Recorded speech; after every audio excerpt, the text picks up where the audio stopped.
Yes!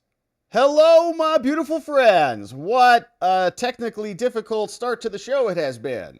Thank you for understanding the technical situation. Hopefully, we're coming in loud and clear, and we are here. We're verifying that. But it's a beautiful Monday. Very glad that you're here. Hopefully, you can hear us on locals. Let me know if you're coming in over on Rumble and all across the fruited plain of the interwebs. We had a little internet problem across the house today, and so hopefully we're back in business. I think it's working. We here on YouTube, on Rumble? Let's check out on Rumble. Is this on my end or is this on a local's end? Oh my goodness. Don't even know if we're here, my friends. So, how are we doing? Rumble's not working either. All right, we're just waiting for a second here. No data, so all the data just dropped. All right, that's neat. All right, let's try something else. All good on YouTube? YouTube's working? You're good? All right. Let me make sure before I make any sudden changes. Making sure. Sometimes there's some problems in the tubes. It's a Monday, man. It just happens. You know? Locals. Man, I don't know if you guys are working or not. All right, locals, let me know. I think it says it's sending data, but I can't tell. All right. Just a black screen and no audio.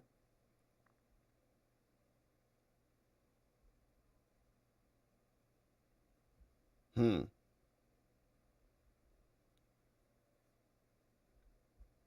right. YouTube is up and running. So YouTube is working. All right. So my apologies. We're good on YouTube. All right. I don't know what's going on the other platforms. Are we on, not on Rumble? Okay. Let's see. Are we live on X? Man, this is such a great show so far. Let's see.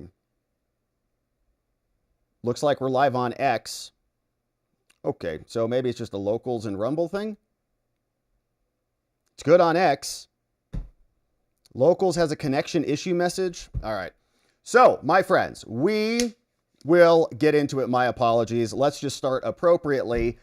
Hello, my beautiful friends. What an amazing day it is. Welcome back. I hope your weekend was outstanding and incredible. You're ready to rock and roll this week. It's Monday. We got a lot of business to attend to today. And so we're going to get started with a little bit of an update on what's going on at the DOJ, because this was breaking just moments ago saying that Pam Bondi is now going to be launching a grand jury investigation into Clapper, Brennan, and some of the worst in our government. Here's what this breaking news sounded like over from the Fox News website. One second over here. Of the Justice Department, Fox News can confirm that Attorney Bondi today order directing an unnamed U.S. federal prosecutor to take evidence to a grand jury relating to an alleged conspiracy to tie then 2016 candidate Donald Trump to the country of Russia. Now, Fox News reviewed the one-page order just hours ago signed by the Attorney General. A source familiar with the probe confirms this as well, while a DOJ spokesperson declined to comment on this report of an investigation. Fox is told Attorney General Bondi is taking the referrals from Director of National Intelligence Tulsi Gabbard, quote, very seriously. The spokesperson says that Bondi believes there is, quote, clear cause for deep concern, end quote, and a need for the next steps. Now, this move comes just a couple of weeks after the Director of National Intelligence, you see her right there, Tulsi Gabbard, sent a criminal referral to the Justice Department regarding what she says proves there was a conspiracy to undermine Trump's candidacy and later his first term in office. Now, to be clear today, There are no charges that have been filed, no indictments. This is incredibly early in the process. What we have here is taking evidence the Justice Department believes it has to a grand jury to secure an eventual indictment or indictments. We don't know exactly where the grand jury will meet. We don't know who will go before the grand jury, and that's by design, because grand juries determine if there's enough evidence to indict, and grand juries are secretive in the American legal system, so it's normal not to know all of the answers. Again, the DOJ declining on any comment regarding this investigation. But, Will, big news, this was signed by the Attorney General, Pam Bondi, today to take this evidence of an alleged conspiracy to a grand jury with the hope to get an indictment or multiple indictments. Will? That is big news, David, and congratulations to you. Excellent reporting on being first on this order signed today by Attorney General Pam Bondi. I understand it is a one-page order, which you have been able to review. Fox News has been able to review. I'm afraid I'm going to ask you some questions that will... Yeah, we'd like to see that order and see what it involves inside, but big news, and we'll see what comes out of that. So we've got some smoke. We'll see if there's fire, and of course, keep our eye on that one. But, my friends, we got some bunch of other business to attend to today, and so let's get right into it. A civil war brewing over redistricting. That's according to Governor Hochul out of New York, who said this is war. All's fair in love and war. And if we have to defend our fleeing cowardly Democrats from Texas, they'll do it in New York, because that's their New York values up there in Hochulville. So here is what Greg Abbott said. Now, we've got a message from Greg Abbott. He said, you better be back here, okay, lunatic Democrats, by 3 p.m. on Monday, August 4th. That's today. If you're not here by 3 p.m., you're grounded, in the form of you lose your congressional position. You're no longer in the legislature. You're in big trouble. Now, what happened today, of course, is the Democrats didn't show up. And we're going to see what this gavel sounded like from this fella, who is very perturbed about their absconsion and abandonment of their own duties. Now, here you can see we also have another message from Ken Paxton, who was responding to this, saying it's time to conduct some arrests. And so we'll go through it. We got some of the actual law pulled up here. This is the memo that came out from Ken Paxton. You know who he is, another dude in Texas. And so we'll go through it all. But here is how this started. And we read this morning on the Members Only stream. And so we'll be taking a look at it again. And hopefully you guys can see my screen. For some reason, trying to validate that and see what's going on. But here is what Texas Governor Greg Abbott said. He said, real Texans do not run from a fight. But that's exactly what most of the Texas House Democrats just did, punks. Rather than doing their job and voting on urgent legislation affecting the lives of all Texans, they have fled Texas to deprive the House of the quorum necessary to conduct the business. Now, these absences are not merely unintended and unavoidable interruptions in public service, like a sudden illness or a family emergency might be. Instead, these absences were premeditated for an illegitimate purpose, what one representative called breaking quorum. This is like an insurrection by these guys. Another previously signaled that Democrats would have to go by an extreme measure of a quorum break, they wrote, to stop these bills from happening. In other words, Democrats hatched a deliberate plan not to show up for work, for the specific purpose of abdicating the duties of their office and thwarting the chamber's business. Now that amounts, writes Governor Abbott, to abandonment or forfeiture of an elected state office. When the governor calls a special session, writes Abbott, our Constitution provides that the legislature shall meet under Texas Constitution, Article 3, Section 5. It's not optional, all right? It's a duty. The absconded Democrat House members were elected. This is their job, to meet and vote on legislation, not to prevent votes that may not go their way. Every session, legislators on both sides of the aisle find themselves on the losing side of a legislative vote. And every session, most of those legislators find a way to disagree agreeably and behave like adults rather than going AWOL away without leave. But Abbott said, you guys have one option here. This truancy ends now. The derelict House members must return to Texas and be in attendance when the House convenes at 3 p.m. on Monday. Today, August 4th. For any member who fails to do so, this is a warning for you, I will invoke Texas Attorney General Opinion KPO 382, which we have, to remove the missing Democrats from membership in the Texas House. In that opinion, the AG considered whether Texas law allows for a determination that a legislator has vacated office if they intentionally break quorum. Now, the AG concluded that, quote, whether a specific legislator abandoned his or her office such that a vacancy occurred will be a fact question for a court. And he further concluded that through a quo warranto action, a district court may determine that a legislator has forfeited his or her office due to abandonment and can remove that said legislator from office afuera them, right on out of there. Creating a vacancy. That empowers me to swiftly fill those vacancies under the law and Texas Constitution. Now, in addition to abandoning their offices, these legislators may have also committed felonies. Many absentee Democrats are soliciting funds, taking a bunch of money to evade the fines, flying on private jets too. Who's paying for all these flights? Any Democrat who solicits, accepts, or agrees to accept such funds to assist in the violation of the legislative duties, all for skipping a vote so you can have mojitos with gangbangers and Senator Von Hollen on J.B. Pritzker's giant bosom, you are violating bribery laws. The same could be true for any person who offers or gives them their giant bosom, Pritzker. I will use my full extradition authority to demand the return of any out-of-state felons and to stop Pritzker's bosom. All right, so Greg Abbott is sending that in. Now, that was pretty clear. Get your butts back in here by 3 p.m. or else. Well, guess what?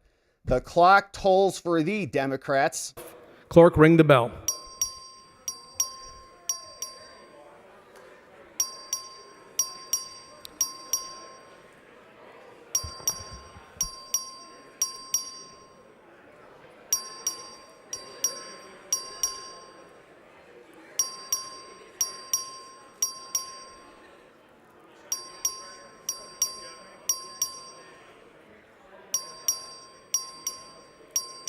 All right, how long is this gonna, how many bells?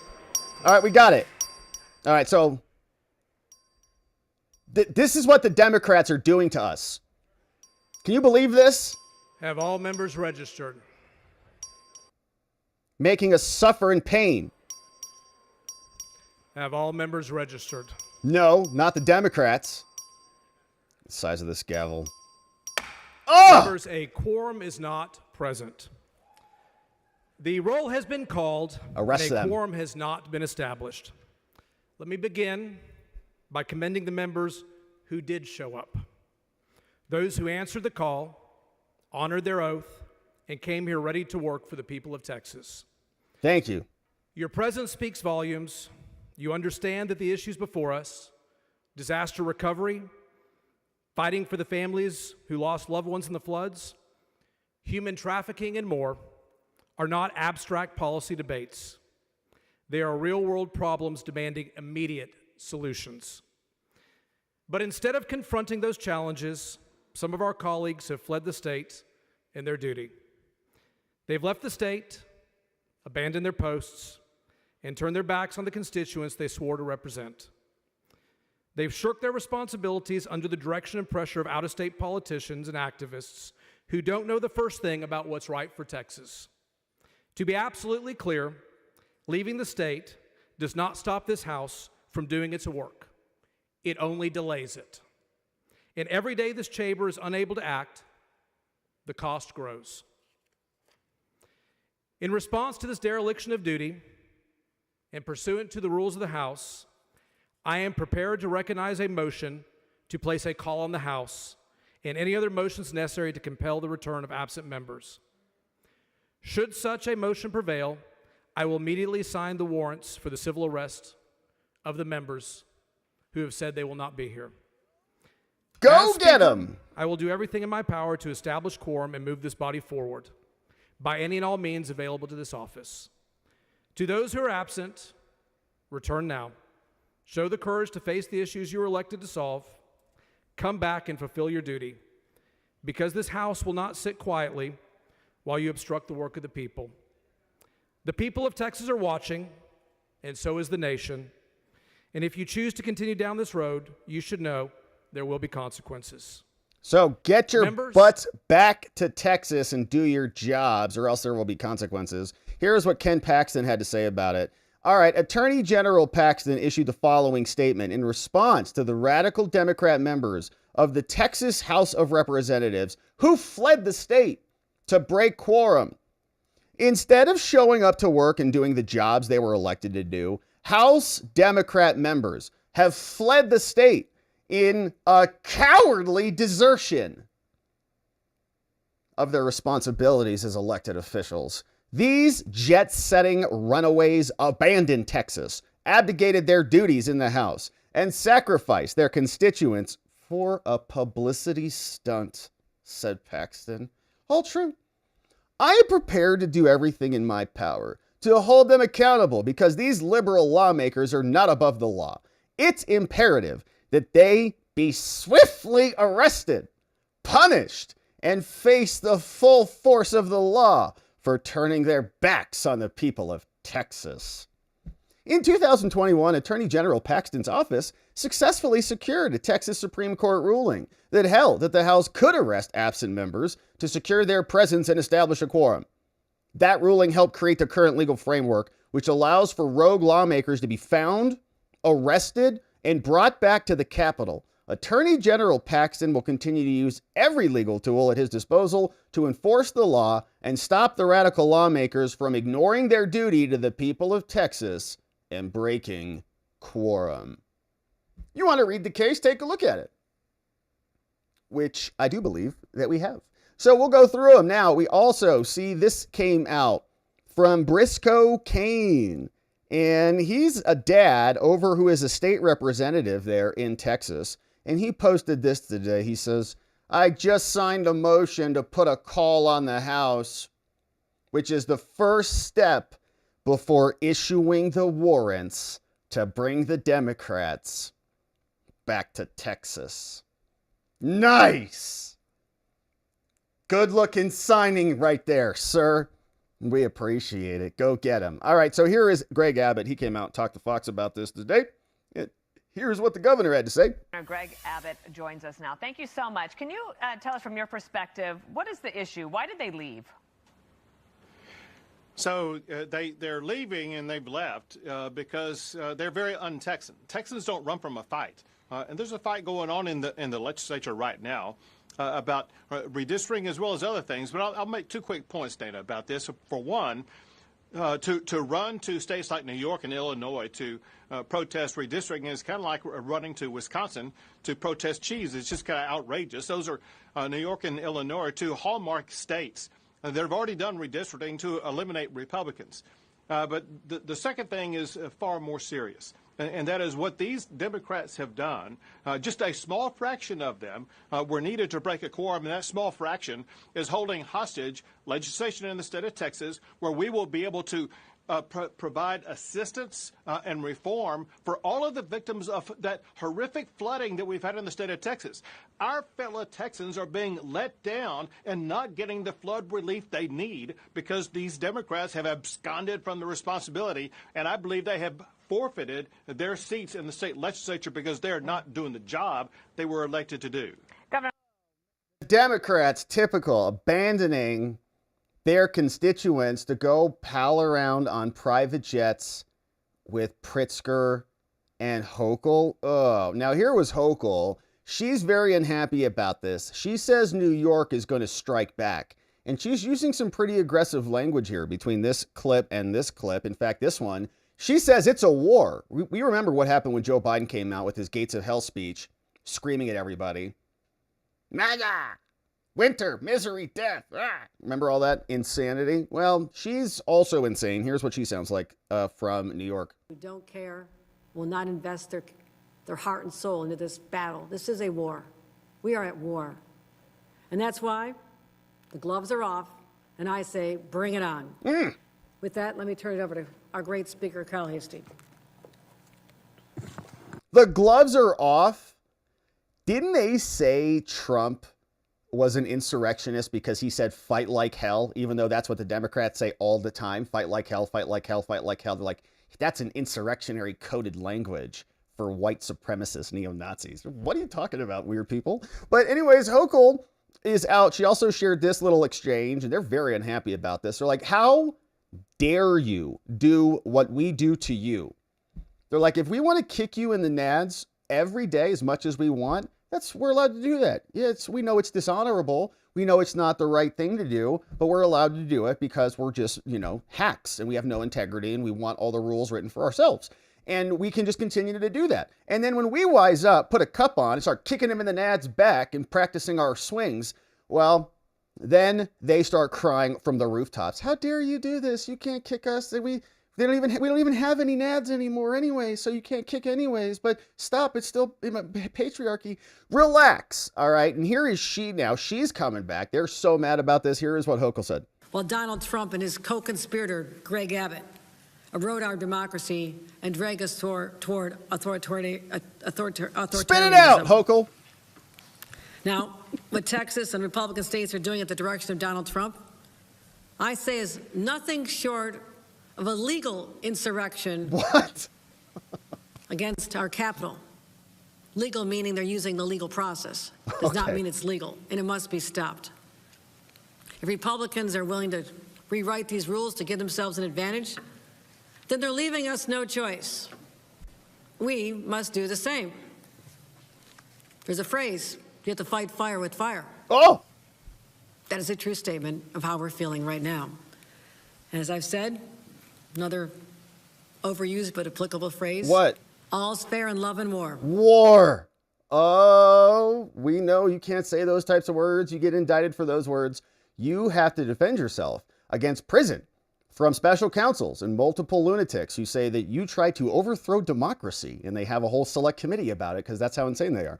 So this is about just general redistricting, right? It's not that big of a deal. Just relax. It's the greatest threat to our democracy since we know the Civil War. We got it. So it's just a nonstop thing with them. And she had a little hard time with that word over there. And I was noticing the sign language fella over here.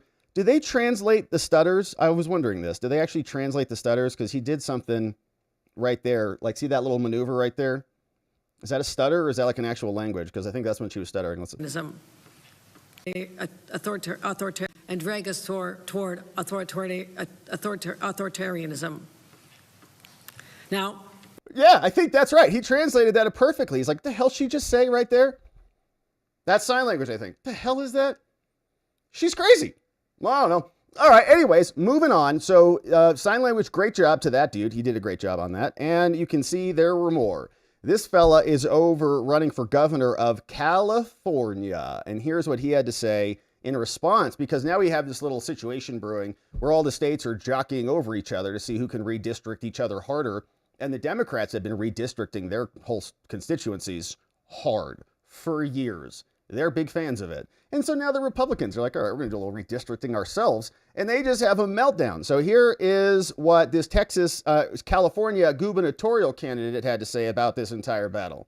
Well, it's hilarious, Harris, to see these Democrats talking about moral clarity and rigging the system, because all of this He's running for governor? He sounds British. Fairness was actually started by Democrats, and it was started by Democrats right here in California. That's true. People say that when you see this playing out between the states, it's a tit for tat. If Texas moves first, then Illinois and California will respond and so on. No, it was California that started this. In 2008, the people of California voted for an independent commission to draw the legislative districts. What did Democrats do in California? They hijacked and corrupted that process, and they gerrymandered California districts to steal 12 House seats from Republicans. That's what started all this. That's what made it not a level playing field. And so when Gavin Newsom, who's now saying that if Texas goes ahead, he's going to call a special election to overturn the California Constitution to steal another 5 House seats from Republicans, I'm saying no to that. I've been in conversation with my lawyers all weekend. We've got the legal basis now, and we're going to be announcing this tomorrow to stop Gavin Newsom if he tries to go ahead with his further gerrymandering of the district. So we've got to realize who started this. It was Democrats. It's right. Exactly right. That's a very nice, eloquent explanation of how all this began. Thank you, Steve Hilton, for that.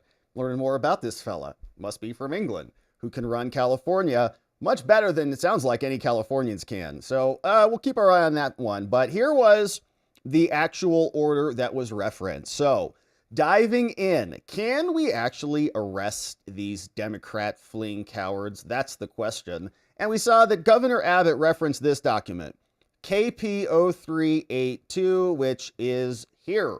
And what this is a memo. Comes over from Ken Paxton. And Ken Paxton is going to detail what his interpretation of the law is. Can we arrest these people? Answer from Ken. Now, this is an old one, right? It's over from 2021, but that's how this stuff works. This is the precedent. It was decided back then. And so he says that we've already analyzed this. Here's our decision. And so we don't need to do it again. The law says we can do it. We're just reminding you about this memo. Now, here is the response. Now, you asked two questions. Does a legislator, like one of these fleeing coward Democrats, have a constitutional right to break quorum? Question. And question, does Texas law allow for a determination that that office has been vacated? Now, your questions arose in the context of a session back in 2021. And so I was supposed to look into this. What does this work? Because the Democrats did it again. The governor identified multiple subjects for the legislature to consider. And then back in 2021, numerous legislators left the state and they wanted to deprive Texas of a quorum back then. And they prohibited any legislation from getting passed while were gone. The legislators stated they would not return to Texas until the 30-day special session ended. As a result, the legislature didn't do anything. The governor convened a second session, and that is still in progress at the time of the writing back then. Now, here's the analysis. A public body, including a legislature like this House, must have a quorum present to conduct its business. Now, that generally a majority of the members is fixed by statute unless laws say otherwise. But in Texas, the Constitution says 2/3 of each house shall constitute a quorum to do business. Therefore, according to this time, we had 100 people who needed to be there. So question, does a legislator have a constitutional right to break quorum? Here the question is, the Texas Supreme Court recently issued a mandamus related to one of these, which is called In Re Abbott, which is right here, which we'll look at next. Saying here, in so holding, the court directed the district judge to rescind a TRO prohibiting the arrest of absent legislators, right? Now, the litigation is ongoing, but there's, in other words, some precedent here.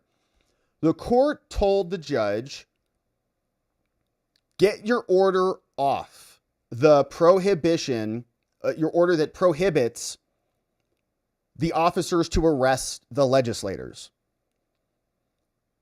There was an order, go arrest them, right? And they said, you can't arrest us, filed a lawsuit. The judge said, legislators, you win. You're injuncted against arresting them. Then the Court of Appeals, the Supreme Court came back down and said, rescind your order preventing the arrests. So then it kind of got resolved, it sounds like. But the judge was like, well, they're not automatically immune from an arrest. So you can go make that arrest and they can explain it in court. So they say it is the policy of this office to refrain from issuing an AG opinion on questions that we know to be the subject of litigation. But this policy has been in effect for more than 60 years and is based upon the fact that AG opinions, unlike those are issued by courts of law, are advisory in nature. And so by contrast, court decisions are binding unless they've been modified or overturned. And so consequently, when a legal matter is being litigated, the courts are generally appropriate for resolving these. And so we declined to issue an opinion in response to your first question, but you can look over here and say, so we can't give you a clear answer on the Constitution, but another judge kind of said that we could prosecute them. So, but said here, now Texas courts do recognize a different part of the law says we got an answer to your second question. In your second question, you ask whether Texas law allows for a determination that the office has been vacated. both the Texas Constitution and the election code, they do establish that timing of a vacancy occurs when we have a couple things: death, resignation, removal, take another office, declared ineligible, create a new office, dies, declines to assume office is another concept. However, we find no constitutional provision or statute that establishes an exhaustive list for why a vacancy occurs. And so therefore, we can look to the courts and see what they say about it. So there's just kind of like some guidelines, but we don't have anything that says this is this and this is not. The Texas court has long recognized that a vacancy can come about in a number of different ways. And one case back in 1873 said that abandonment of an office is a species of resignation. You just didn't show up, basically resigned. And so that's what we think is appropriate. Whether a specific legislator has abandoned is a question of fact. And so we can't get into the facts right now, obviously, but on a case-by-case basis. But here, in general, abandonment might have a basis for it under Texas law. In fact, 1920, another case supports it. Now, Texas law also says you can remove somebody from office, a public officer, saying here vacancy occurs on the date of the judgment and when the judgment of removal becomes final. And so, in summary, Texas courts recognize that a vacancy may occur by abandonment. If you just want to go hang out with Pritzker's teats, then you can. But whether a specific legislator abandoned his office will be a question of fact. And through a quo warranto action, a district court may determine a legislature is gone and abandoned and create a vacancy, signed by Ken Paxton. And his analysis, as we mentioned, was based on this, which was also flagged for us this morning by another attorney, I think out in Texas, said, hey, this is what the Supreme Court of Texas got back then. And this is an older case back in 2021 that Paxton was just referencing. He says, 2/3 of each house shall constitute a quorum to do business, but a smaller number may adjourn from day to day and compel the attendance of absent members in such a manner and under such penalties as each house may provide. More background. Now, the plaintiffs in this lawsuit are members of the Texas House who denied a House quorum. They fled back in July 21, because that's just what they do. They broke a quorum to prevent the legislature from passing legislation that they wanted. Now, the internal rules of the House for the Texas House to arrest these people, to compel a quorum, that's not good. If it is a good idea, whether it is a good idea for the Texas House to make the arrests, it's not what they're deciding now. In other words, they're not passing judgment on the policy, just looking at the internet speeds. Nor is the question whether the proposed legislation is desirable. Those are political questions far outside the scope of judicial function. Okay, we don't set policy. It's just a legal question. And it concerns only this: do they have the authority to physically compel the attendance of the members? And the Supreme Court in Texas says, we conclude that it does. They can go make these arrests. And so we therefore direct the district court to withdraw the TRO and allow it to go on. If the record establishes that they cannot show a probable right of relief, then they're not entitled to a TRO. The law says they can be arrested. So why are you stopping them from being arrested? The district court, the lower level court, concluded that they satisfied that. They said, well, the court finds that it clearly appears that the Texan government, the governor, have erroneously interpreted Texas laws, saying that they think that they have the power to detain, confine, and others if they don't show up for a quorum. But the Supreme Court of Texas, right, says here that we disagree with that decision. After examining the text and the history of Article 3, Section 10 of the Texas Constitution and other case law, we conclude that the provision means just what it says. The Constitution empowers the House to, quote, compel the attendance of absent members. Compel the attendance of absent members. and authorizes the House to do so in such a manner and under such penalties as the House may provide. And so therefore, under the Constitution and the uniform understanding of the provision, including around the time of the enactment in our state's history, it has always been that it confers on the legislature the power to physically compel the attendance of absent members in order to achieve a quorum. So their new interpretation, this is back in 21, the whining legislators back then were abandoning, and they said under this case that they could compel right now the attendance of the absent members. It's only about persuasion is their interpretation and dialogue, but it's not about true compulsion. Saying, well, they say that they can like bring them and like confine them, but it's just like talk a big game kind of a thing. That is simply not what the Constitution says. Adopting a view of Article 3 of the Constitution of Texas in your interpretation would abuse what it's intended to do, and we're not going to do that. And so, as explained, you don't have any right to relief, and so as a result, the lower level district court abused its discretion. They should not have granted the TRO, and that district court must now resolve the TRO, and the people can be arrested according to the Supreme Court of Texas. Now, what happened after that is they resolved it, I believe, but this is an old 2021 case, so the arrests weren't necessary, but maybe this time they will be. And so here is what one Texas representative had to say, saying this country is in big trouble unless she runs everything. Yeah, I don't know where we're going, but right now, all I know is that we've got to do everything that we can to save this country, because right now it feels like we're going to hell, and it doesn't seem like we have a way back. You know, I actually had to leave a congressional delegation trip where we were in, I was in London at the time with the Judiciary Committee, and it is very... What were you doing in London with the Judiciary Committee, Jasmine, in London?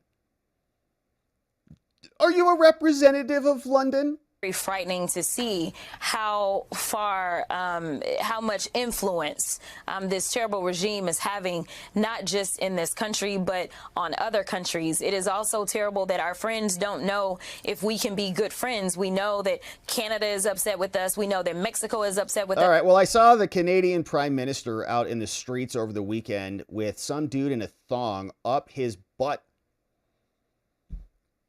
Just loving on him like it's just Normalville up there. So anyways, those might be Jasmine's friends, but she can enjoy. Now, we also saw, here are more Democrats. This is Christian Collins. This dude is flying on these private jets. He's like, yeah, power, something.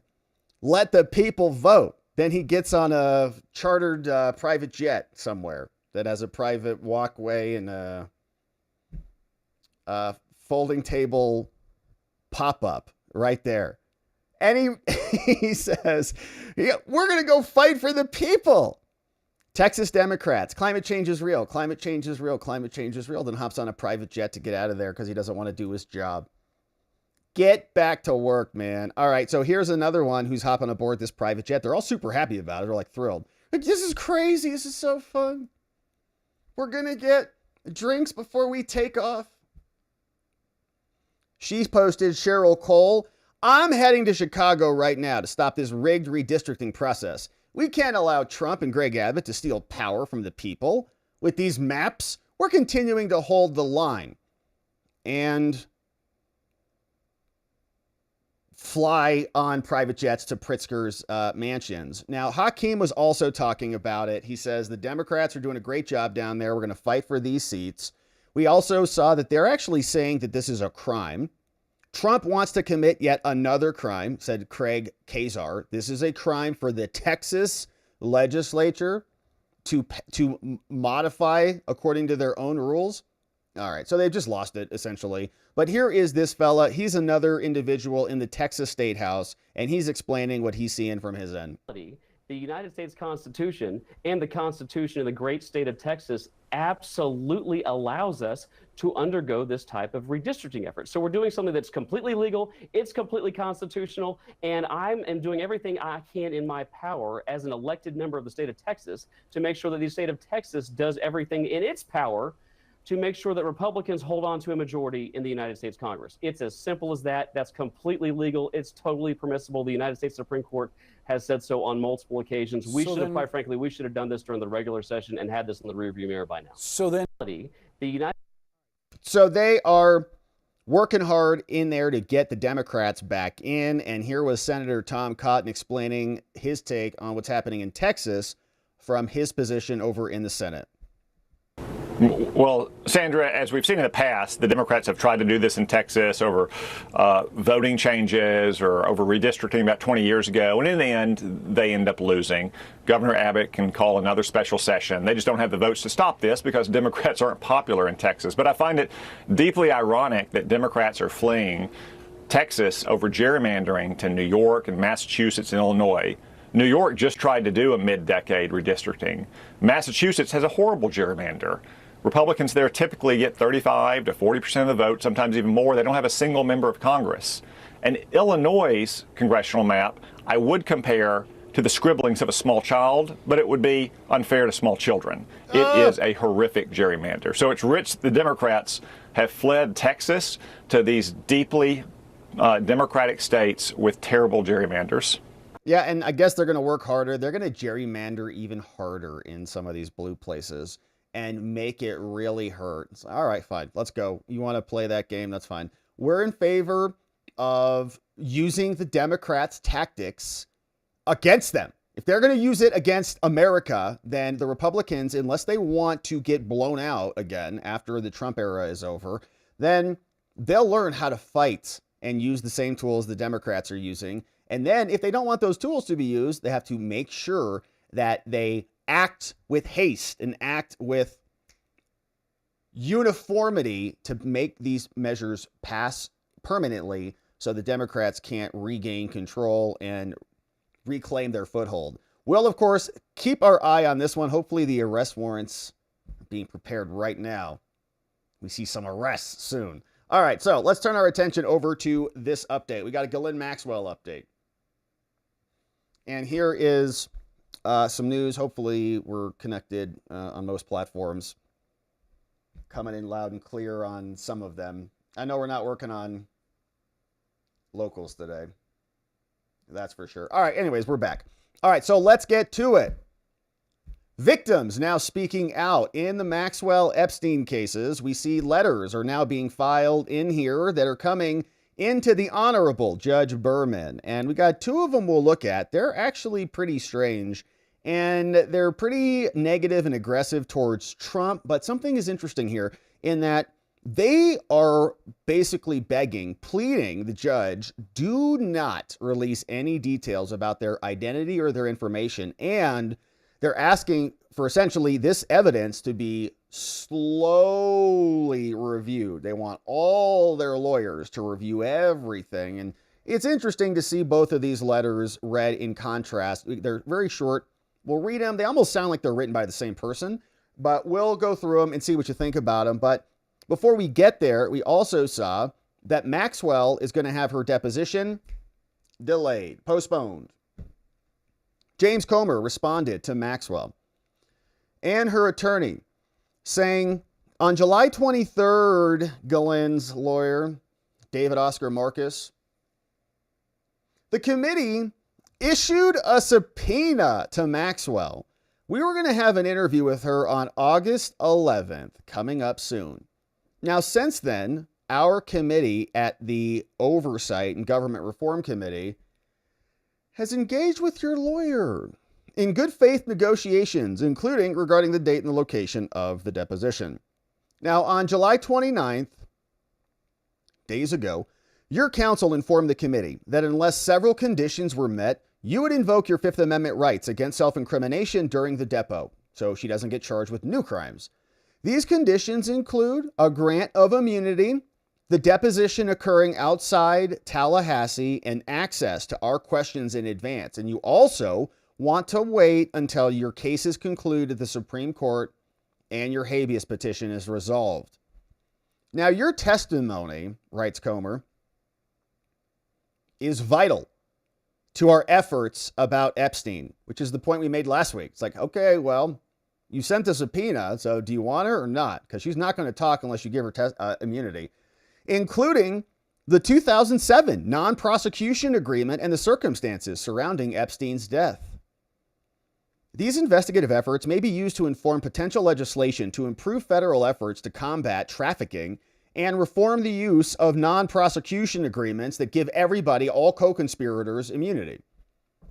Now, regarding your requested conditions, Ghislaine, the committee is willing to continue to engage in good faith negotiations. However, the committee is unwilling to grant you immunity under this provision of the law at this time. Maybe that will change.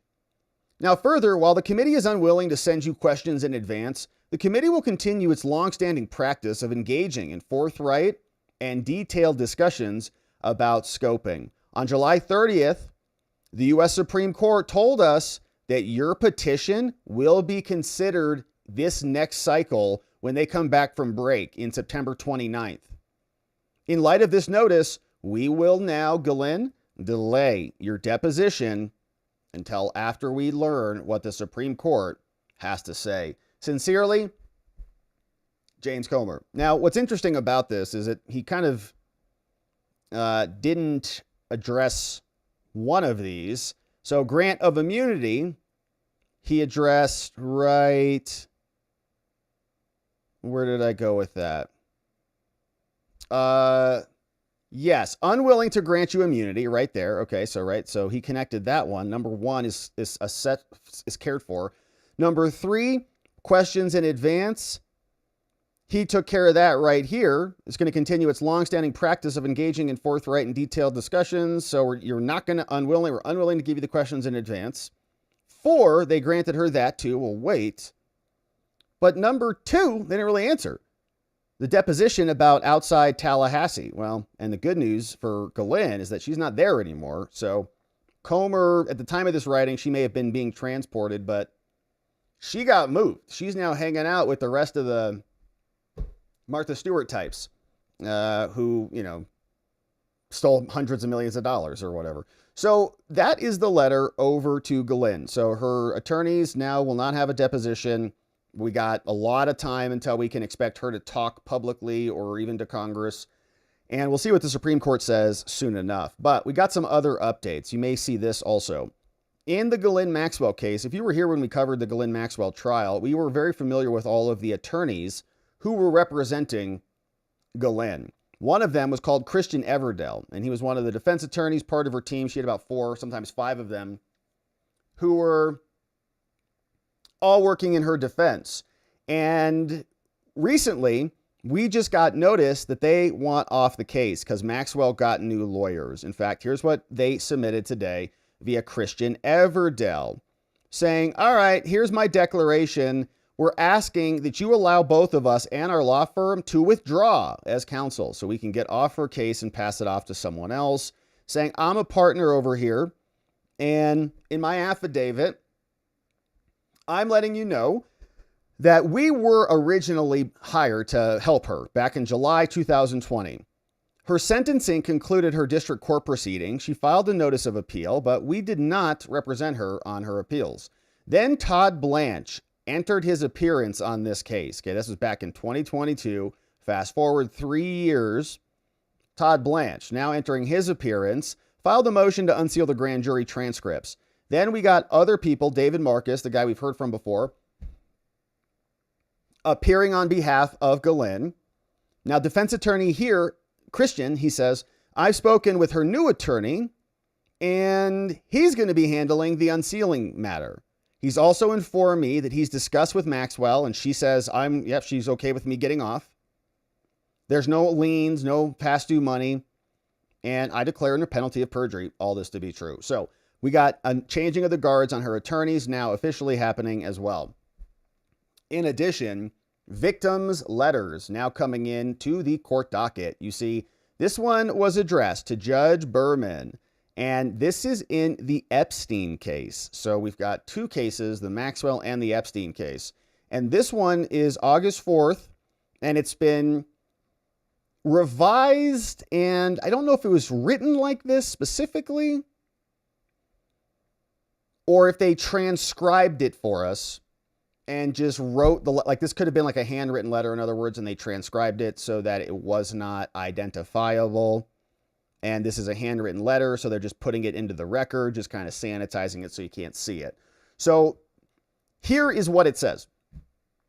Dear Judge, I come forward to you today in disdain, disgust, and fear of how the United States of America's DOJ has handled the promise to release the Epstein files.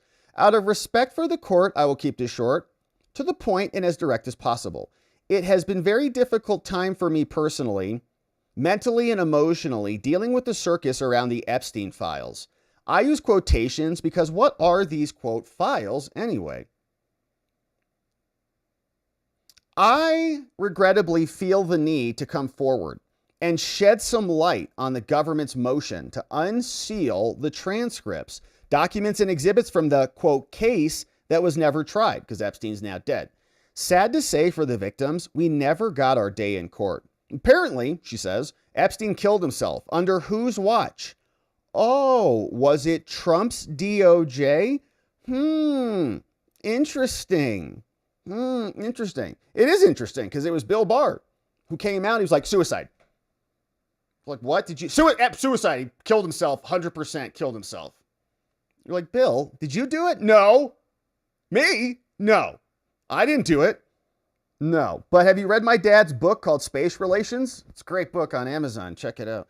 So weird stuff going on. And Bill felt like he was a little, objecting a little bit too hard on that. And then so she says, it is interesting. Yeah, we have questions about that, about his death. Now, of course,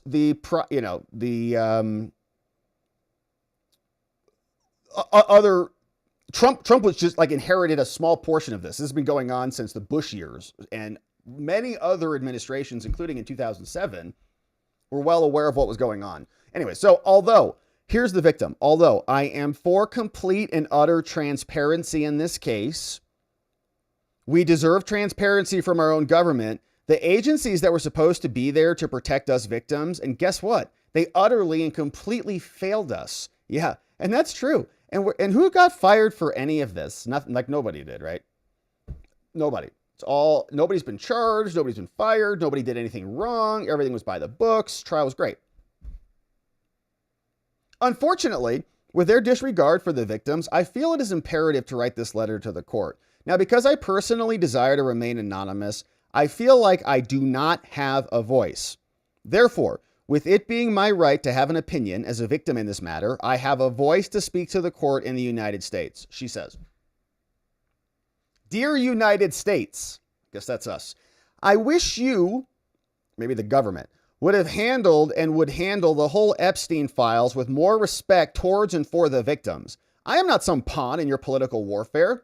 What you have done and continue to do is eating at me day after day as you help to perpetuate this story indefinitely. Why not be completely transparent? Show us all the files with only the necessary redactions.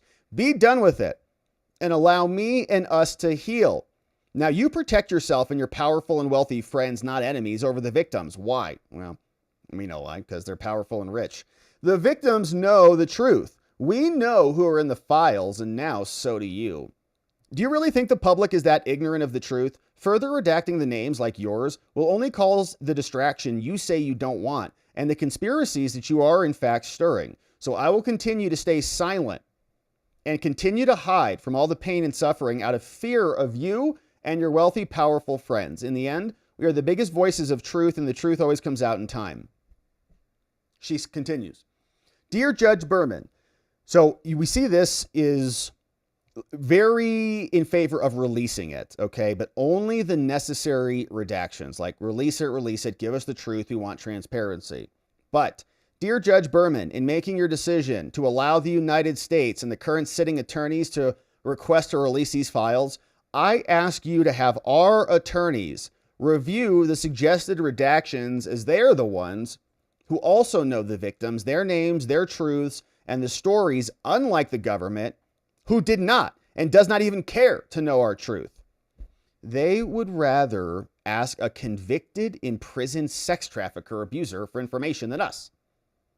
In conclusion, I beg the court to make sure it is the utmost priority that in any sort of release, all and every detail that could possibly reveal our identities be redacted. I also request that you take your time in making your decision and consider allowing for the victim's attorneys to review these files before a release is permitted. All right, and so that's going to take forever. All the lawyers are going to delay. They're going to fight over this for like a decade. Like, not even kidding. If the judge will allow it, and the judge probably would, if other victims do not mind having their personal information redacted, my voice is not for them. Sincerely, and thank you for your time, right? So if you get one victim, now you have another one. My attorneys want to look at it too. You get another victim. There's like 10,000. Another one needs to look at it. Another one needs to look at it. You're not going to get them. And what's also difficult about this is that, you know, it's like you have empathy for victims. Obviously, anybody who was even, you know, in Jeffrey Epstein's vicinity is, you know, abused basically. But we also want to make sure it's legitimate and accurate. And the problem with anonymity is that it's very hard to validate that. And then when you have some people come in and start making statements about like, Trump's DOJ, you say, oh, okay. Well, so it sounds like you don't like Trump. Like, did Trump abuse you? Or like, what is that about?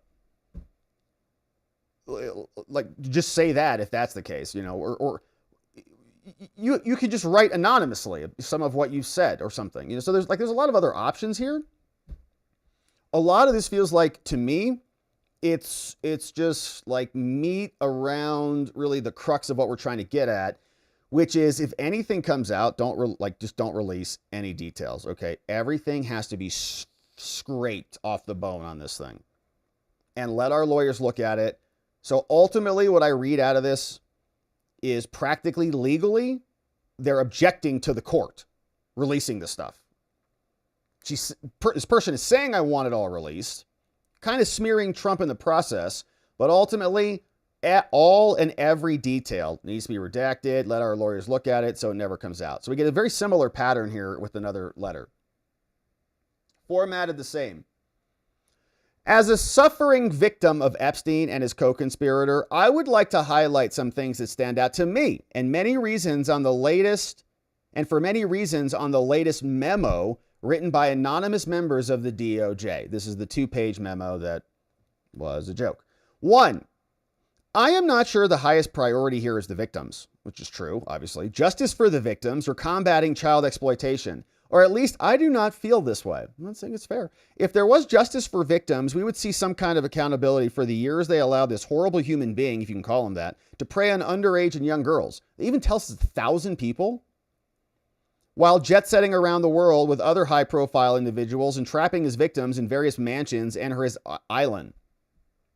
And to make matters more severe, continued to traffic and assault these people while on prison work release. Didn't stop while he was on work release, even after being a registered offender for a decade.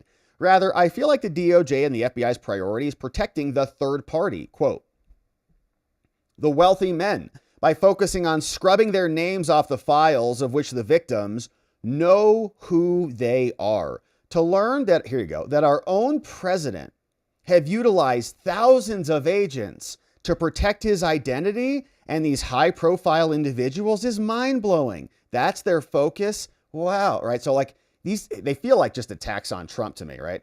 Two, the fact that he killed himself in prison leaves us all empty, without answers, without resolution, with the ongoing conspiracy that will never die. I ask myself every day what happened. Did he really kill himself? Is he still alive? Where is he buried? Why didn't we get to see his body? This all leaves me fearful, angry, and rightfully devastated and damaged. Now, 3, the latest attention on the Epstein files and the client lists, this person writes, is out of control. And they are the ones that are left to suffer, not the high-profile individuals. It is the victims. Why the lack of concern in handling such sensitive information for victims' sake?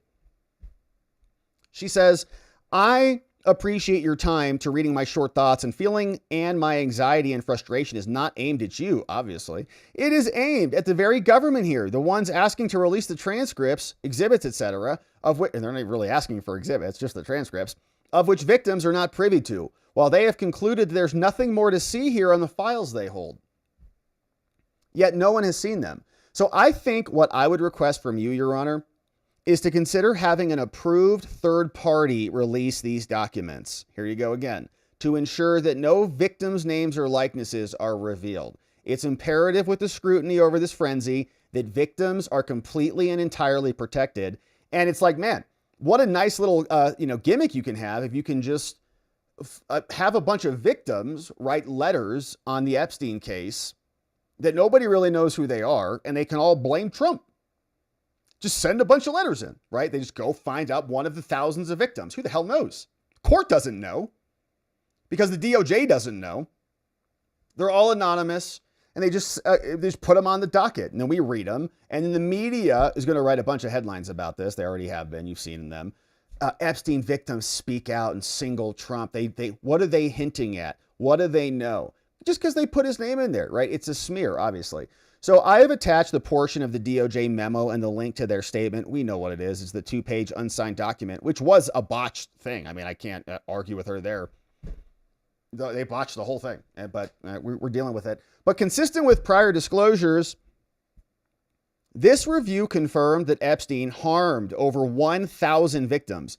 Each suffered unique trauma. Sensitive information related to these victims is intertwined throughout the materials. This includes specific details like victims' names and likenesses, physical descriptions, places of birth, associates, employment history. And so one of our highest priorities, I think, is she quoting something? Yeah, so she's quoting the actual document. All right, so 2 letters coming in from victims on the Epstein cases, and we'll see what the judge does with that. But ultimately, legally, it's like they said a lot of nice things. Both of them very conveniently attacked Trump, and then they're also conveniently asking to have all of their information permanently basically sealed so that we never know who they are. And then they can claim whatever they want and probably write books about it in the aftermath. So we'll keep our eye on this one, my friends. Thank you for subscribing and joining as we do. All right. So I think I saw something in the chat. Did we get some warrants issued? What? Is that happening right now? Is this real-time breaking news? Let's see. Here. Let's see who's reporting on this. We got a full statement here. Boom. From Abbott. Greg Abbott in Texas says, as of 2/10, oh, busted! Texas Democrats abandon their duty and are holding flood relief and property tax cuts hostage. I ordered Texas DPS to arrest and return every derelict House Democrat to the Texas Capitol. This order will remain in effect until all missing Democrats are accounted for. Abbott orders the arrest, saying they abandoned their duty to Texas by fleeing the state. They're holding hostage critical legislation. It's a dereliction of duty. Now, Dustin Burrows called it into order to ensure compliance. This order is going to remain in effect, and you're now busted. Let's see. Anything else new from Greg? Here it is. More. He's also directed the Texas Rangers. Texas Rangers. You're up. Go get them, fellas. Directed the Rangers to investigate the fleeing House Democrats. Oh, gosh, this could be so fun. Oh, man. Do we have odds on who's getting arrested first? Any Democrat who solicited or accepted funds to break the quorum may have also violated bribery laws. Texas Rangers must quickly send any findings to the appropriate prosecutors. So today, the governor ordered Texas Rangers to investigate delinquent Democrats on violations of Texas law. Reports indicate that they have received funds, and these might be briberies happening right in real time in front of everybody's face. And so the Texas Rangers are instructed to quickly complete the investigation and file the charges with the prosecutors. Oh, how sweet it is. All right, so go get him. Abbott. Pfft, looking amazing. All right, so we'll keep our eye on that one, my friends. Hopefully we come back tomorrow and we have like 15 to 20 mugshots that we can review together. That'll be fun. All right, so we'll see if anything happens. Now, we've got another update on this one.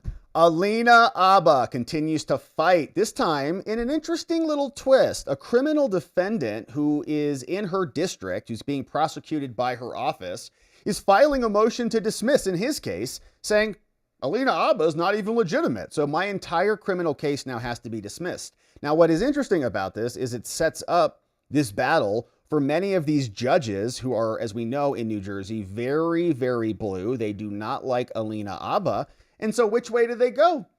Do they come out and say, Alina Habba is illegitimate, and so your criminal case gets dismissed, or you're free to go, or, you know, some sort of development there that results in a good deal? Or would they say Alina Habba is in fact valid, can continue to prosecute these cases, and criminals stay behind bars? Which one do they hate more? Alina Habba or criminals? We know the answer to that. It's Alina. So here is what this memo came down on last week, explaining that we're basically going to postpone the Alina Habba decision. But here's some background on what's happening, just so you're apprised of what's going on in New Jersey. These are defendants, okay? Julian and Julian. Defendants at law. Says defendants in this criminal case, they moved to dismiss the indictment. They said Alina Habba is not a real attorney, all right? And any U.S. attorney who's acting at her direction is invalid because her whole appointment's invalid. They say she was illegally appointed, and this is in violation of the appointments clause, which is basically the same Jack Smith argument we made, that Jack Smith's not a real boy. Now, the Gerards are not entitled to the dismissal of the case, but if they are correct on the merits on this, the injunctive relief appears to be appropriate. All right, so they want it dismissed, but we're not going to dismiss it. All right, like, that's ridiculous. If Alina Habba is not on the case, your case is not going away. Okay, we're just going to find a new prosecutor, so just chill out. But the motion to dismiss is denied in part and also deferred in part because we might have an injunction saying that your case can't be prosecuted for now until you get a new U.S. attorney in there. And then you might have some like speedy trial rights and other arguments for constitutional dismissals on that basis. Now, here's the background. Grand jury came out, indicted these two, Gerards, with drug firearms. And Selinger was the person who was originally handling it. They voice voted him in. Then their case proceeded. It's been going on for a while. As is standard practice, Biden ended, Selinger resigned. Trump posted saying Alina Habba is now in charge. We know the backstory on this. And Alina Habba was actually removed. But then they put in this other person, Desiree. Remember Desiree? She's like, I'm going to come in here and like do justice. Like, no, you're fired. Trump officials said Habba's term did not end until Friday. And so they conceived a multi-step maneuver to keep her in the U.S. attorney role, which is great. Because first of all, the Democrats are not complying at all in the Senate. They're not confirming anybody. So whatever. Says first, Habba's nomination here on July, the administration made 5 moves. This is great. First, Habba's nomination to the U.S. attorney was withdrawn. So that's one. Second, she resigned as interim. Third, Pam Bondi appointed Habba as special attorney to the AG under this provision of the U.S. Code, authorized her to conduct legal proceedings in New Jersey. Fourth, Bondi appointed Habba now to the vacant position of first assistant U.S. attorney because Desiree got fired. And then fifth, Habba was automatically elevated to acting attorney pursuant to this law because anytime there's a vacant office, the first assistant slots into the vacancy. And so, and the vacancy in the U.S. attorney position that followed from her resignation moments earlier, she got elevated from interim U.S. attorney. Amazing. Now, Habba confirmed that. She said on X, she said, I'm now acting U.S. attorney. So read it and wait. So Miss Grace remained a loose end, Desiree. She got fired. Well, because she posted, she said, well, I'm going to accept that position anyways. And she says it's going to be valid under the law. So then the defendants, those guys criminally charged, filed the motion to dismiss. They said Alina Habba is invalid. And so we got a bunch of responses that have come in. And so your motion to dismiss is denied, but your motion for an injunction is deferred. Okay, so we're going to come back on that. Dismissal is not appropriate. That argument is unmoored from any legal hook. It doesn't automatically get dismissed. We'll just find the new prosecutor. Moreover, the basis for a court to dismiss the prosecution, right? This is not like a special counsel. This is just a regular U.S. attorney. Says here, a court may exercise its inherent supervisory authority to dismiss an indictment. Obviously not going to do that here. That would be a very drastic remedy. And so the next question is, can Habba be enjoined? Can she be removed so that she can't actually do anything? Now, she says the answer, this judge, as to the first question, yes, I think that Alina Habba can be enjoined. Can the court bar her? And does a bar extend to other U.S. attorneys is the question. This judge says, well, maybe. She could be illegally appointed. They raise a separation of powers argument. There's no reason to limit this approach. And so here, the threat that Habba will exercise powers is impending, and she could exercise power. But here, this is a merits argument, and they're only entitled to no remedy if the court finds that the appointment is valid or that this can be delegated. Now, this has not been given enough time to develop. So the jurors have not yet been given serious response to this issue yet. And so I defer to resolve this today. So we won't get an answer on that, on whether this will happen until later. And so the motion to dismiss is deferred. And this comes from Matthew Brand out of Pennsylvania, Chief U.S. District Judge for Pennsylvania. Presiding, probably conflicted off because of the other judges, so they sent it over to him, and he's handling it. Chief Judge Braun. And where was he? Pennsylvania? All right. Anyways, so Alina Habba, of course, is fighting for her position there, and it was a light day at the White House today. Here was a little clip over from Fox. Takes to go to hell. Schumer claims that even though nothing ultimately happened here, his side won. Donald Trump tried to pressure, threaten, cajole, name-call Democrats. But he took his ball home and got nothing. Donald Trump caved and brought home nothing. Democrats stood strong, and Donald Trump faded away. What the heck is he talking about? Democrats have nothing. They've lost everything. And it's an unusually quiet day here at the Trump White House. We know the president and the vice president are having lunch right now in a private dining room, but we don't expect to see either of them today. All right, so pretty quiet day out there, of course. The dockets are light. Supreme Court's out. Congress is out. Trump and JD having lunch together. And now we see Alina Habba fighting criminal defendants who want her off the case. We'll keep our eye on this one, my friends. Thank you for subscribing and joining as we do. All right, my friends. Well, it's been a beautiful stream. If you just are joining us, quick recap on what we talked about. This Texas battle is brewing. And man, we got some good updates there in the last final little bit there, saying that Texas is now approving the Texas Rangers. Go and get them, fellas. All good stuff. So we had a reaction here. We saw Briscoe Kane sign this document here, which is like the main, it's like a name, like a main character name out of a novel. Briscoe Kane. It's a pretty good name. All right, anyway, so we got Abbott was out. We have new orders. Go pick them up. Hochul declaring this is war. We saw that there is good precedent for this, all right? That it sounds like they can do this. They're pretty solid.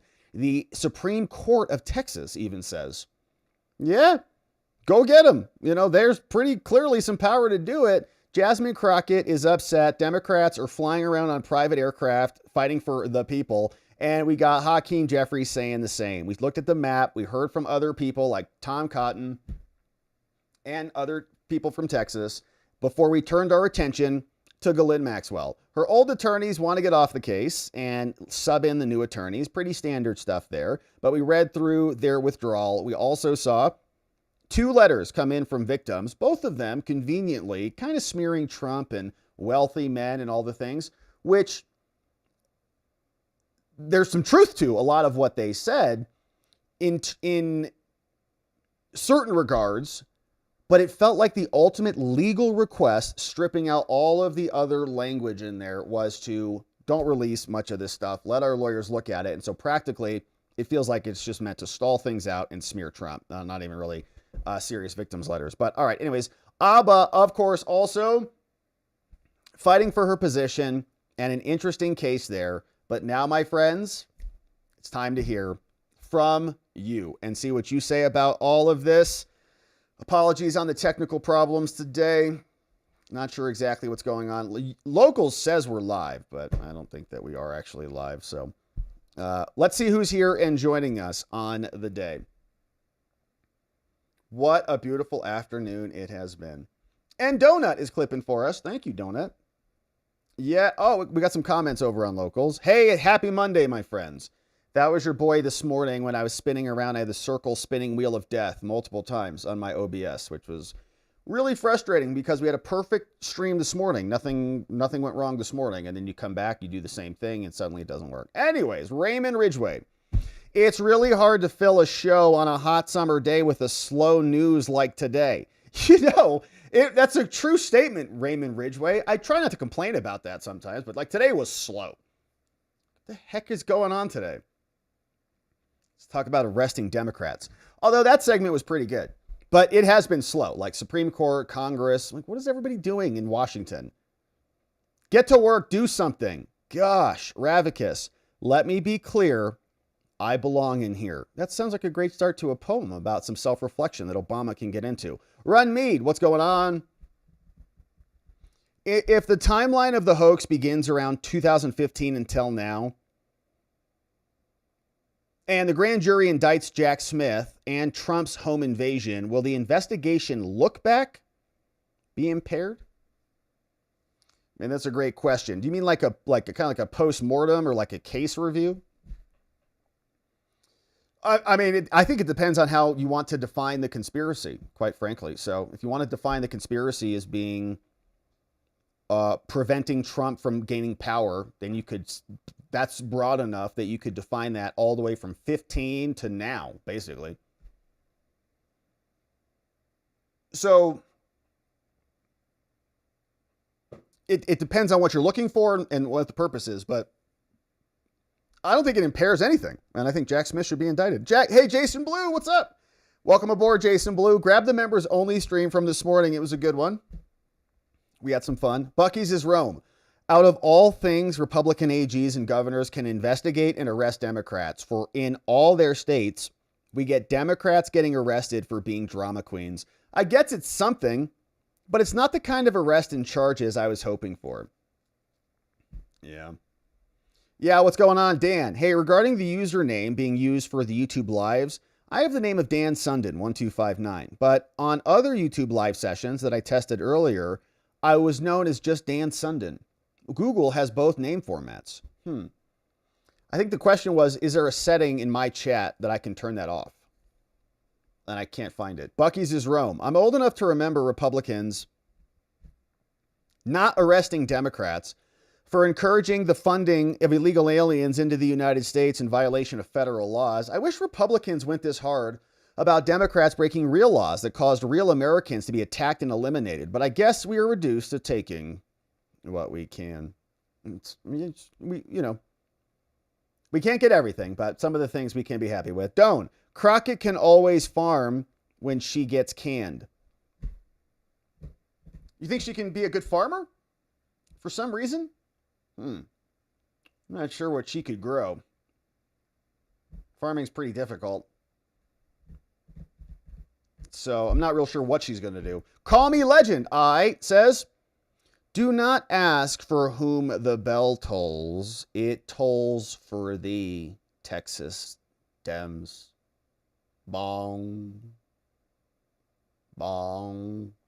What's up, Adesia? The chat is better in here in the locals. Locals are still chatting away, even though they're not. Apparently, it's just a black screen over there, which is not good. Rick D. Rolling on the floor laughing. Alex Stein just crashed an MSDNC live broadcast from the Texas Capitol telling the camera MSDNC sucks. That's pretty funny. Hey, Cobra Commander, when it comes to stealing House seats, why isn't anybody talking about that rigged election for the Wisconsin Supreme Court when an email from her talked about stealing 2 seats? Yeah, I don't remember that exact scandal. I remember the election for sure, and they actually had those 2 judges kind of debating it back and forth. Yeah, so I don't remember that scandal, but yeah, Wisconsin's a very difficult place. We've had very close elections there. Cardinal O. Flanagan says it sounds like the New York governor formally declared war against the president. Hochul, any and all supporters. Is that alone not treason beside their potential bribes? Well, I mean, that's kind of our point. It's definitely, I don't know if it's treason, but it's definitely insurrection because fight like hell was words of incitement. You can't incite things. He incited an insurrection with that language, they kept telling us. So it seems like that's the same thing. Off-Label Podcast, what's up? Crockett looks like one of the Wayans brothers now. Like one of the white chicks in that one? Leonard's, are there FCC rules against the broadcast of propaganda? Colbert and Kimmel are nothing but Dem propaganda. No, actually, I don't think that there is at all. I think it's actually the opposite. I think Obama signed an executive order that basically allows the government to be propagandists. I don't remember the number of that one, but yeah, pretty sure. Saturn, and they've been propagandizing us forever, like Anderson Cooper's, like Vanderbilt, CIA money, like you know how it is. Saturn dreaming of Mercury. Since Maxwell got a transfer to a white-collar crime prison with massages and crochet kits, many have complained of her comfort. But my first was about her level of security being diminished accordingly. Yeah, it's a great question, Saturn dreaming of Mercury. So you're basically asking about, like, do the security cameras work? Do they capture all the minutes? Do they save the files? Do your security guards fall asleep randomly? Are you paying attention? Hopefully they are. Yeah, it's a great question. No, she's wandering around and somebody just takes her out. We hope not. What's up, King of Biltong? You know where to go, my friends. It's at BiltongUSA.com. Grab yours. High protein. 50% protein? Man, that's a good ratio. Packed with B12, creatine, iron, zinc, and more. Use code Robert. You'll save 10% off over there. And you can get protein in your life. Saturn dreaming of Mercury. Do these people not know of the Trump curse? You can come after Trump any way you want, even with lead, or the karma will be returned in kind, either immediately or in time. Even with lead or lead? You mean like when he got shot in the head? Well, hopefully, you know, Mama used to say, 2 wrongs don't make a right, you know? So we want to win with love and total obliteration. What's up, George Garbanzo? How can we charge anyone in the Epstein case when victims want to stay anonymous and anyone charged with a crime has the right to face their accuser? Seems to be a no-win situation. Yeah, so you're right, George Garbanzo. This is a very important part of criminal law in the Constitution. It's called the Confrontation Clause. And you have the right to face your accuser and cross-examine them and ask questions and various things if they're going to be testifying against you in the court of law and saying you committed a crime against them. So it is interesting. Now, we're never going to have a trial in the Epstein case because Epstein's dead and there's no real reason for anyone else to be prosecuted according to our, own DOJ. So what is the mechanism by which these people can come out anymore? It's not really at all. And they can just make certain statements and object and have the power of anonymity and say whatever they want. And how can we validate it? We can't at all. It's an empty box. Yeah, what's going on? Hey, Derma Gaming 4778 in the house. Welcome aboard. Thanks for becoming a member. Grab the members only morning stream from this morning. Hey, Saturn dreaming of Mercury. Thank you for this one. Saturn dreaming of Mercury. Great dono, great question. Rob, have you addressed the assault on internet privacy and anonymity? This could redefine the World Wide Web as we know it if it continues without a fight. I mean, I don't know that we've addressed it recently or in anything real substantive, but certainly when it pops up, like when we have like the Disinformation Governance Board, or when we were dealing with Singing Janky Jankowicz, remember her? Who was saying that we all need to be tracked and blocked and censored, and the COVID stuff, and how our private, everything can be gobbled up essentially and reviewed for misinformation and disinformation and all that, which was just censorship and tracking. So I do think it's a big problem, but we'll talk about it in the context of, when it's relevant, when it pops up on the show. But there was an idea, a long time ago, like years ago, we were talking about writing an internet, like a digital bill of rights. I remember after January 6th, there was a lot of conversation about this. We got suspended. We got, strikes on YouTube. We got like thrown off of Discord. They canceled our whole chat community and everything. So like we were very upset about it, along with a bunch of other people who got wrecked after January 6th.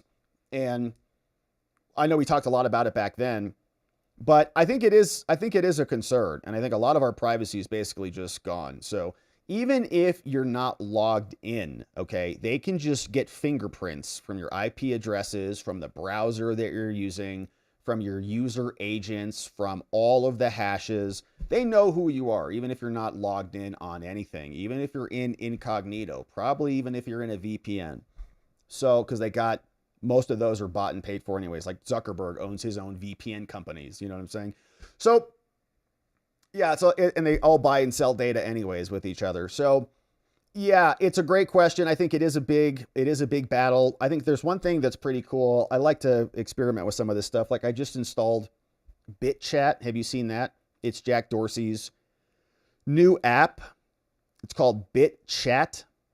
And it allows you to communicate with people via Bluetooth. Like in the event all your cell set networks go down, you can still just communicate with each other through repeaters, Bluetooth repeaters. Anyways, cool stuff like that I think is out there. And I think it does make sense. I'm very interested in like ham radios, and I got like this nice scanner and stuff so we can listen to people without being censored in the event that things go down. So it's a great question, Saturn Dreaming of Mercury. Thanks for flagging it for us. We'll keep it up. Hey, what's up, Rob? These anonymous victims letters could be deep state media perpetrator letters. It's true. It could be. Yeah, they could be just fake letters because no one can validate where they came from. Rub some dirt on it. Here's what live looks like to locals. Wow. What a thrilling show it looks like over there. Sorry about that. Dan Sundin. I think your top chat option is part of the problem regarding the unique user IDs on YouTube. I think that's it. Let's go to live chat. Does that change anything? I don't know. Good question. Thank you, Dan, for trying to investigate. Schlista is here. Says, since the conspiracy is still ongoing, something about the J6 committee, null and void. Every day they commit another lie, that's an extension of their crimes. Hey, what's up, Mark Nielsen? 17 months as a member, almost 2 full babies. Didn't the Oregon Republicans House members get fired for missing days? It's a good question. I don't know that story. Mark Nielsen, that's a great question. I'm sure there's other precedent for this, but hopefully we see some arrests immediately. Hey, what's up, Bruce Wayne? We got 2 full babies in the house. We've got off-label podcasts saying Saturn was referencing how apps want your ID now. It's being pushed hard. It's being pushed hard. Yeah, great comment. So great comment, Donut. Donut's a good suggestion. Yeah, so the after party situation, Donut giving us some thoughts on the after party, which I think is a good moment. We'll just take some locals comments here together because I think locals right now is watching on a backup YouTube link or Rumble link. I know how to use the scanner. I just turn it on and it scans the radio. It plays sounds for me. What's going on? Let's see who's joining us. We got some great friends over on X. Looks like it's working on X, kind of. Starting? No? Is this live right now? No? All right. I don't know what's going on today. Hey, what's up, White Wolf? They did a crime to Rumble. Rumble should sue so hard. Rumble's out. Yeah, I don't know what's going on. I don't know if it's my end or on the other end. I had a crash on OBS when I started.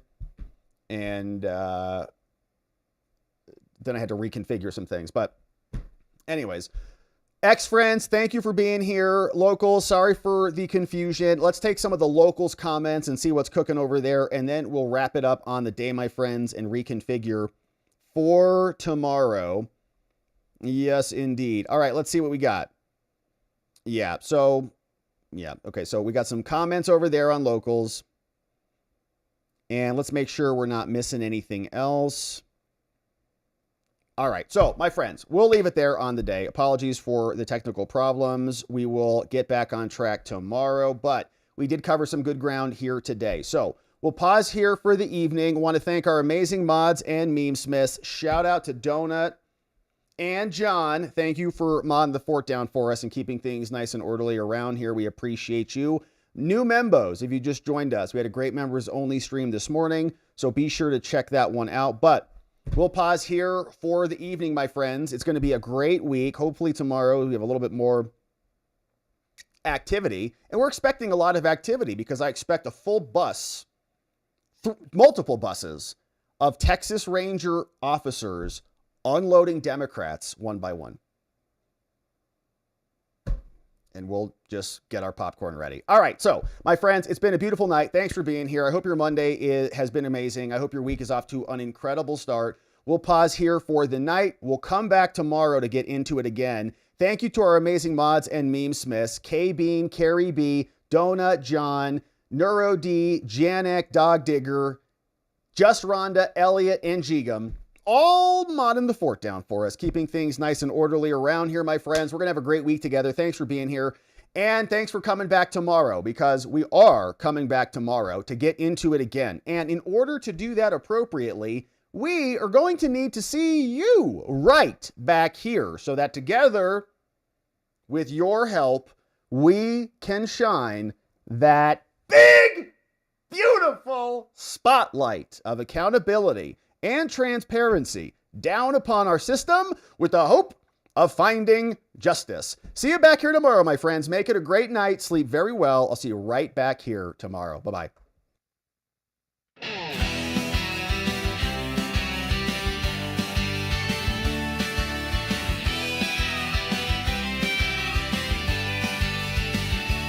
Thanks for watching, my beautiful friends. Now it's that time where the stream must end. You brought the heat with every chat and line. Together we exposed corruption. One more time we dove in the truth where the media hides. Lit up the lies with receipts on all sides. The fight isn't over, but we made them sweat. We ain't done yet, no, not just yet. Because together we are watching the watchers. Truth on our side.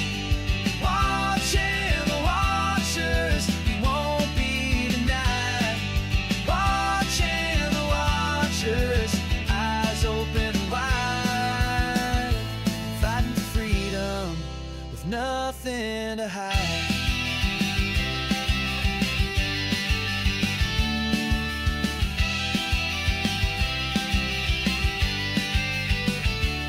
So drop a like and don't forget to share. And bring a friend who's ready to care. Tomorrow's lies are just today's news, but here we see through the scripted